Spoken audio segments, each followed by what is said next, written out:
G'day, my name's Chris, and this show is about bringing you news and reviews on electric mobility for Australians.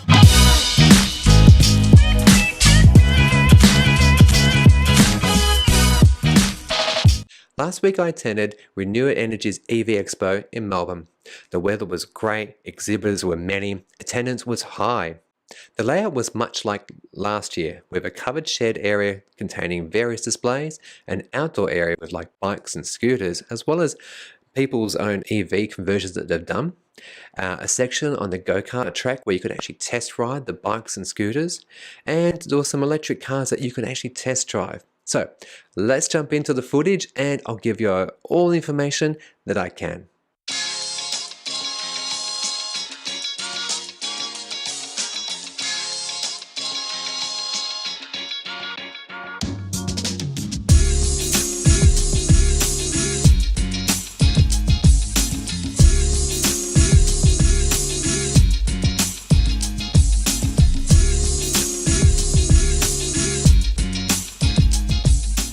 Okay, so ChargeFox was there and they were demonstrating the at-home wall chargers, and I've got to say, this thing is pretty sexy.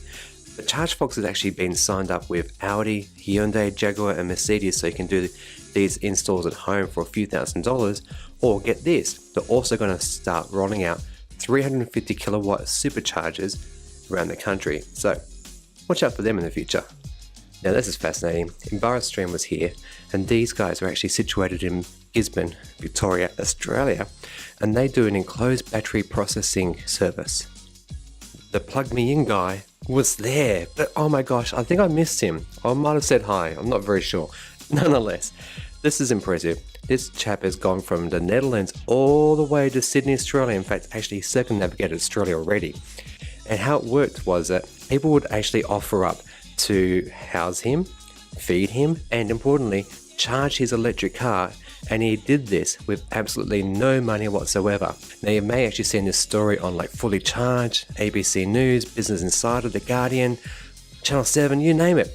In addition to the voluntary members of the Renew group, there was also Beyond Zero Emissions, who is a climate change think tank who show through independent research innovative solutions on how Australia can reach the Beyond Zero emissions.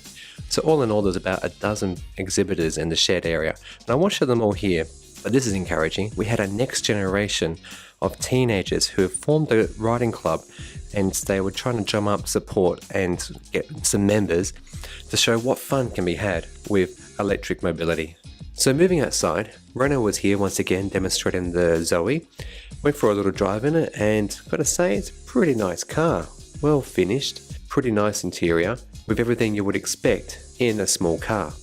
And Nissan brought along a UK model of the second generation Nissan Leaf. As I've said on previous episodes, this will be out in August this year. And you know what? All these cars you could do a test drive of, and hey, Tesla, anyone who's actually got an EV, this is a place to be showing off your car, because perfect opportunity to get new customers. This is really cool, the Swin car. This thing is designed for a little bit of playing around, maybe on farms. Why? Well, check this out. It can tilt 30 degrees and is capable of actually going on extreme banks. Very handy for those who may need to get around some very hard terrain. Some of the more unusual things here were like solar powered lawnmowers, as well as ride-on versions. And this I love, modelsolar.org.au is supported with ScienceWorks, and they encourage school children to enter a competition whereby they build little boats and remote controlled cars with some really basic equipment like a solar PV panel, electric motor, and as you can see here, styrofoam. It's great to see organisations like this getting our next generation of kids excited and interested in renewables through science.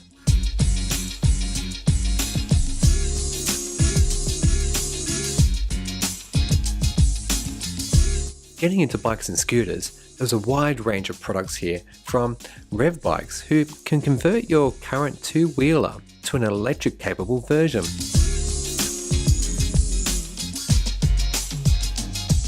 through to many others like Dyson, Spokes and Smart Bikes.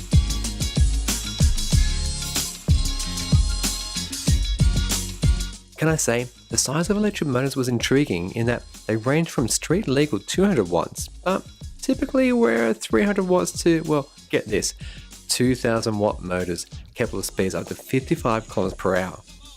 Now the speed demon in me likes this, but unfortunately having something that big means that you can only use them on private property or register them as a car. I believe that Queensland is the first state in Australia to allow for high wattage motors and allows electric scooters to be used up to 25 kilometers per hour on roads. But in Victoria, no joy here yet.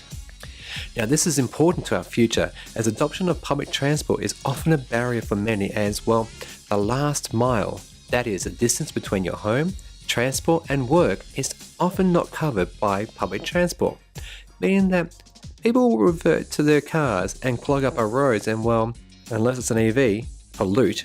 So I hope that the Victorian Minister for Energy, Environment and Climate Change, Miss Lily D'Ambrosio, heard from many at the EV Expo that, well, this needs to change and hopefully, how about EV incentives, stamp duty waivers and more?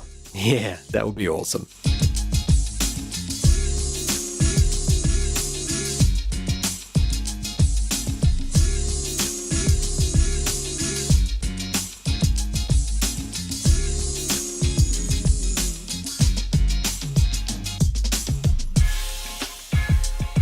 Okay, so you've just been seeing some footage of some personal EV owners and the cars. And well, this is amazing. EV2Go, located in Darwin, Northern Territory, hopes to get up by the middle of this year. Founded by Ollie Burst, who's actually from the Netherlands, he's imported these electric scooters which are now actually undergoing trials in Australia so that they comply with Australian design rules. These scooters I think are great in that they actually offer swappable batteries so that if range is not enough, just simply swap it out and keep going.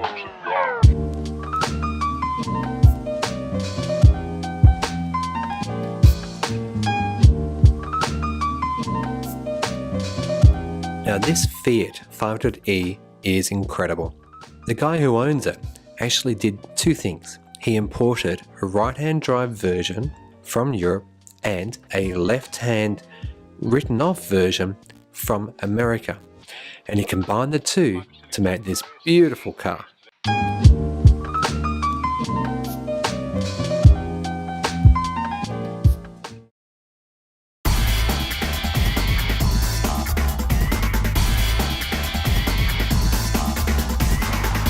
Whoa, what just happened? This tumbler from Batman is actually one that's been made by Brad McDowell. Now, for those who may know, this is the guy who's Spidey for fun. He makes special, bespoke Spider-Man costumes. So much so that he's actually had his worn by Yoshua Sudaraso in the Spider-Man TV series from 2015. And you can find his work online, and for people who are like super fanboys, you may well know him when he goes like Comic-Con and stuff like that. And this is his own tumbler. Like, oh my gosh, it's electric. It goes, and it was impressive to see. Alright, so there you have it. What do you think? I'm definitely going to be going again next year. I found this year to be so much better than the year prior. There was more exhibitors there. It was great to be able to test drive, you know, the new Nissan Leaf. I think all in all, very well done to Renew to actually organise such an event. They're basically like a voluntary. They're basically a volunteer group, and everything that they're doing here is awesome. So well done indeed. And team, if you haven't already, consider subscribing to my channel. Put 2 or 3 videos out a week, and if you do nothing, be kind with the environment.